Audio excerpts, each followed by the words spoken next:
अस्सलामुअलैकुम वरहमतुल्लाहि वबरकातुहू। मैं हूँ Talat Rahman. Basic graphic designing course की आज हमारी चौथी क्लास है, जिसमें हम पढ़ेंगे alignment, spacing, 3D rotate, 3D text, 3D shadow and reflection. Class का आगाज़ करते हैं। बिस्मिल्लाहिर्रहमानिर्रहीम। तो चलें शुरू करते हैं। सबसे पहला हमारे पास है अलाइनमेंट।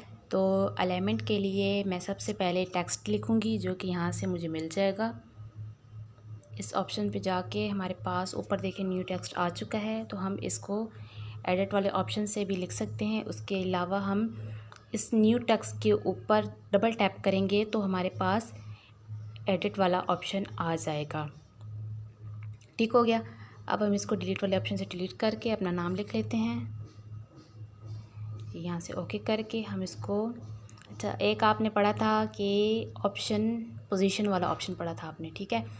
यानी कि आप इस ऑप्शन से टेक्स्ट की जो मूवमेंट है वो आप चेंज कर सकती हैं। यानी टेक्स्ट आप जिस साइड पे लेकर जाना चाहें आप इससे इसकी पोजीशन चेंज कर सकती हैं। इसके अलावा आप इस टेक्स्ट को टैप करेंगी, टैप करने के बाद इसको छोड़ेंगी नहीं। टैप करने के बाद आप इसको आहिस्ता आहिस्ता नीचे लेकर आएंगी, तो आप इसको यहाँ पे सेट कर देंगी। ठीक हो गया। यानी कि आप इस ऑप्शन के अलावा अपनी फिंगर से भी इसकी पोजीशन चेंज कर सकती हैं। ठीक हो गया। चलिए अब मैं थोड़ी इसकी साइज़ थोड़ा ज़्यादा कर लेती हूँ। इस ऑप्शन से साइज़ बड़ा किया जा सकता है और एक इस डॉट से किया जा सकता है। मैं आपको पहले भी बता चुकी हूँ। चलिए यहाँ से कर लेते हैं। ठीक है। आप देखें कि यहाँ से टी हाफ कट रहा है। ठीक है। इसकी फिर मैं यहाँ से पैडिंग कर दूँगी, लेफ़्ट पैडिंग, जो कि मैं आपको पहले बता चुकी हूँ। लेफ़्ट पैडिंग यहाँ से प्लस वाले ऑप्शन पे जाके इसको थोड़ा सा कर देंगे। ठीक हो गया। अब हम इसका थोड़ा सा कलर चेंज करते हैं। चलिए ये वाला कलर कर लेते हैं। ठीक हो गया। ये लगा देते हैं। अच्छा जी, अब आते हैं हमारे ऑप्शन पर अलाइनमेंट वाले पे, यानी कि अलाइन, ये आपको नज़र आ रहा है। ठीक है। तो इसको करने से पहले मैं आपको इस टेक्स्ट को 2 लाइंस में करके बताऊंगी, ताकि आपको आसानी से समझ आ जाए। आज इसको 2 लाइन पे लाने के लिए आप इस वाले ऑप्शन को पकड़ेंगी और इसको थोड़ा सा पीछे लेके आएंगी, तो हमारा जो टेक्स्ट है वो 2 लाइन में आ जाएगा। ठीक हो गया। अब आते हैं इस ऑप्शन पे। जब हम इसको ओपन करेंगे तो हमारे पास कुछ इस तरह से शो हो रहा होगा। ठीक है। जो पहला है इस अलाइनमेंट का मतलब होता है, अगर आपने कोई इंग्लिश में टेक्स्ट लिखा है तो आप इसको इस साइड पे एक ही लाइन में लिख सकती हैं। जैसे कि ये देखें, ये तो पहले से हो चुका है इंग्लिश में ही। तो अब ये जो दूसरा ऑप्शन है, इस ऑप्शन से आप जो उर्दू टेक्स्ट है उसकी अलाइनमेंट एक ही लाइन में लिख सकते हैं। जैसे कि आप देखें इंग्लिश वाला हमारा इस साइड पे था, अब इसको अगर मैं करूँगी तो हमारा जो टेक्स्ट है वो इस साइड पे आ जाएगा। ठीक है। अब देखें, ये देखिए, समझ आई फ़र्क? देखें इंग्लिश वाली साइड पे करेंगे तो हमारा टेक्स्ट इस साइड पे आएगा, करती हूँ तो हमारा टेक्स्ट जो है वो इंग्लिश वाली साइड पे आ जाएगा। अगर इस वाले को करूँगी तो हमारा टेक्स्ट जो है वो उर्दू वाली साइड पे हो जाएगा। ठीक हो गया। अब आते हैं इस वाले पे। अगर आप अपना टेक्स्ट जो है दरमियान में लाना चाहती हैं 2 लाइंस में, वो दरमियान में आ जाता है। ठीक हो गया। यानी कि देखिए यहाँ से भी दरमियान में है और इस टेक्स्ट के भी दरमियान में आ रहा है। ठीक हो गया। उम्मीद करती हूँ आपको इसकी भी अच्छे से समझ आ गई होगी। जस्टिफाई इसको छोड़ दीजिए। ठीक है। अब आते हैं स्पेसिंग पे।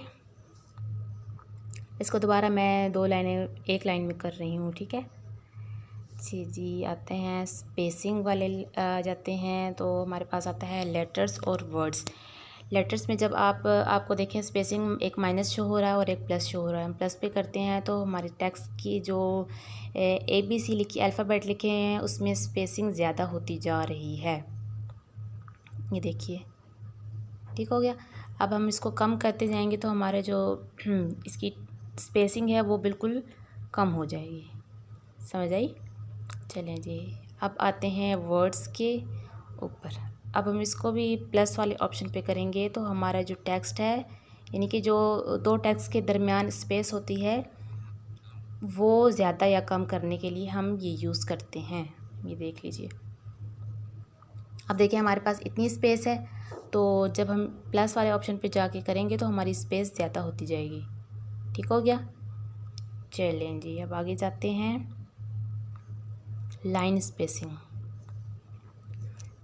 लाइन स्पेसिंग करने के लिए भी आपको फिर इसको 2 लाइनों में करना पड़ेगा। अब देखें, मैं इसको प्लस वाले ऑप्शन पे करती हूँ तो हमारी लाइन, ये देखिए, पहले मैं इसको थोड़ा कम कर 0 पे लेके जाती हूँ। ये देखें, ऐसा सब मैं पीछे लेके आ रही हूँ, तो टेक्स्ट का जो स्पेस है, लाइन स्पेस, वो ज़्यादा या कम होती जा रही है। अगर हम इसको प्लस वाली साइड पे करेंगे तो हमारी जो लाइन स्पेस है वो ज़्यादा हो जाएगी। अगर इसको हम कम करेंगे तो ये इस तरह कम हो जाएगी। हाँ जी, उम्मीद करती हूँ आपको लाइन स्पेसिंग और स्पेसिंग का फ़र्क पता चल गया होगा। अब आते हैं 3D रोटेट के ऑप्शन के ऊपर।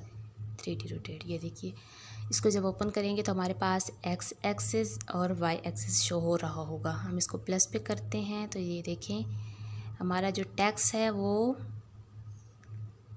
आपको फ़र्क पता चल जाएगा। ये देख लीजिए, देखें, ठीक हो गया। इसी तरह हम वाई पे करेंगे तो हमारा टेक्स्ट जो है थोड़ा तिरछा हो जाएगा। ठीक हो गया। ये लीजिए, इसको थोड़ा सा चेंज कर लेते हैं पोजीशन। ये लीजिए, ठीक हो गया जी। अब आते हैं 3D टेक्स्ट के ऊपर। इसको एनेबल कर देते हैं तो हमारे पास 2 ऑप्शंस आ रहे हैं, व्यू टाइप, रिस्पेक्टिव, ऑब्लिक्यू। ठीक है, इसकी डेप्थ देखिए, जब हम इसको ज़्यादा करते हैं तो हमारा जो बैकग्राउंड है, सॉरी, ये जो हमारी टेक्स्ट का जो बैक है, आप वहाँ देखें कि ये कलर जो है हमारा पीछे जाता जा रहा है। इसको हम 3D टेक्स्ट कहते हैं। ठीक हो गया। अब इसमें हमारे पास ऑटो डार्क, इसमें हम इस वाले ऑप्शन से हम इसका जो कलर है वो कम भी या ज़्यादा कर सकते हैं। यानी कि जो बैक है, बैक पे जो हमने इसकी 3D टेक्स्ट लगाया है वो हमें ब्लैक नज़र आएगा। ठीक हो गया।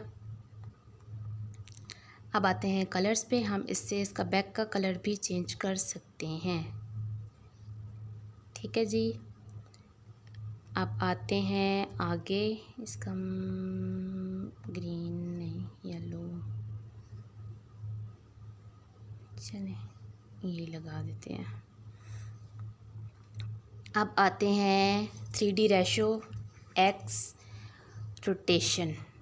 ये देख लीजिए, जिस तरह हमने 3D रोटेट का पढ़ा था इसी तरह ये भी ऐसे ही होगा। ठीक हो गया। अब आते हैं जेड रोटेशन पे। ये बिल्कुल जिस तरह हमने टेक्स्ट रोटेट का पढ़ा था ये इसी तरह होगा। ठीक हो गया।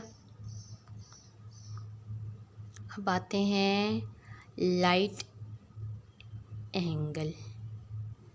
अच्छा जी, अब हम इसमें देखें, अगर आपने जहाँ भी इसको एडजस्ट करना है आप एडजस्ट कर सकती हैं, लेकिन उसके साथ साथ आप टेक्स्ट भी चेक करें कि आपको इसमें कितना फ़र्क नज़र आ रहा है कलर्स का। अब ये देखिए, कलर चेंज हो रहा है इसका, ये देख लीजिए। ठीक हो गया। चलें जी, इसकी इंटेंसिटी शेडो फ़िलहाल इसको छोड़ दीजिए, ये इसका मज़ीद अलग से लेक्चर मैं बनाऊँगी, आपको उसमें एक एक पॉइंट क्लियर कर दूँगी। ठीक हो गया। चलें जी, अब जाते हैं आगे 3D शेडो के ऊपर। इसको अब एनेबल करते हैं। एनेबल करने के बाद हमारी इसकी ओपेसिटी, अच्छा जी, पहले मैं इसको 0 करती हूँ फिर, ताकि आपको फ़र्क वाज़िया नज़र आए। अब देखिए कि हमारे इस टेक्स्ट के नीचे कोई भी लाइन या कुछ भी नज़र नहीं आ रहा। ठीक है, जब हम इसको इनेबल करने के बाद इसकी ओपेसिटी हम जब ज़्यादा करते हैं तो आप देखिए कि नाम के नीचे एक लाइन सी आपको शो हो रही है। ये देखिए इधर, ठीक हो गया। अब इधर से हम जो भी कलर सेलेक्ट करना चाहें हम वो कर सकते हैं, ठीक है जी। अब आगे आते हैं ब्लर रेडियस। ये देख लीजिए आपने इसको कितना रखना है, ज़्यादा रखना है, कम रखना है, ये इससे ब्लर रेडियस से आप इसको कम ज़्यादा कर सकती हैं। आप फ़र्क देख लें, हमने 25 पे रखा हुआ है और इसकी जो नीचे हमने लाइन लगाई है यानी कि ओपेसिटी हमने की हुई है और उसमें फ़र्क देख लीजिए। जब हम इसको ब्लर रेडियस को कम करते जाएंगे तो हमारा जो ब्लैक है वो साफ़ वाज़िया नज़र आना शुरू हो जाएगा। जब हम इसको पूरा कर देंगे तो हमारे पास थोड़ा ब्लर ब्लर इस तरह से अच्छा लगेगा। एक्सपेंड बाय पे आते हैं तो हम इसको जैसे हमने पिछले लेक्चर में पढ़ा था शेप्स के बारे में, शेप्स की पैडिंग के बारे में, right padding, top padding, bottom padding, ठीक है। ये इसी तरह ही है। अगर आप इसकी ओपेसिटी जो है यानी कि 3D शेडो जो है आप इसका जितना ज़्यादा रखना चाहें आप इस एक्सपेंडेड बाय वाले ऑप्शन से रख सकती हैं, ठीक हो गया जी। चलें जी, अब चलते हैं आगे रिफ्लेक्शन वाले ऑप्शन के ऊपर। रिफ्लेक्शन वाले ऑप्शन पे जाते हैं तो हम इसको एनेबल करते हैं। एनेबल करने के बाद आपको कुछ इस तरह से शो हो रहा होगा, यानी कि वर्टिकल ऑफसेट 0, प्लस और माइनस का ऑप्शन आपको ऑलरेडी नज़र आ रहा है। चलें जी, अब हम इसको जब 0 करते हैं तो हमारी ओपेसिटी जो है जो रिफ्लेक्शन है वो आपको थोड़ी थोड़ी नज़र आ रही है। जब हम इसको प्लस वाली साइड पे करते जाएंगे तो हमारी जो रिफ्लेक्शन है वो आपको ज़्यादा अच्छे से समझ आ रही है और नज़र भी आ रही है, ठीक हो गया जी। ये देख लीजिए, आप इसको जिस तरफ लेकर जाएंगे, ये अगर +2 3 4 5 जिस तरह भी लेकर जाएंगी आपको इसकी रिफ्लेक्शन वाज़िया आगे जाती नज़र आएगी, ठीक है जी। ये देख लीजिए, ठीक हो गया। उम्मीद करती हूँ आपको इसकी भी अच्छे से समझ आ गई होगी। चलें जी, आज हमने पढ़ा alignment, spacing, 3D rotate, 3D text, 3D shadow and reflection. उम्मीद है आपको इस सब की अच्छे से समझ आ गई होगी। तो अब तक जितने भी हमने लेक्चर्स पढ़े हैं आपको सब कुछ मैंने एक एक पॉइंट क्लियर कर दिया है। मज़ीद अगर कोई भी आपका इन पॉइंट्स में से, इन तमाम टूल्स में से कोई भी सवाल है तो आप पूछ सकती हैं।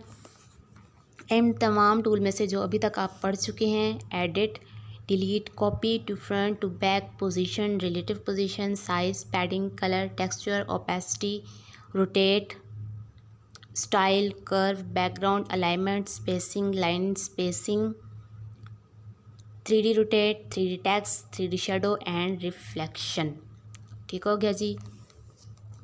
मिलते हैं अब नेक्स्ट लेक्चर में, तब तक के लिए मुझे अपनी दुआ में याद रखिएगा।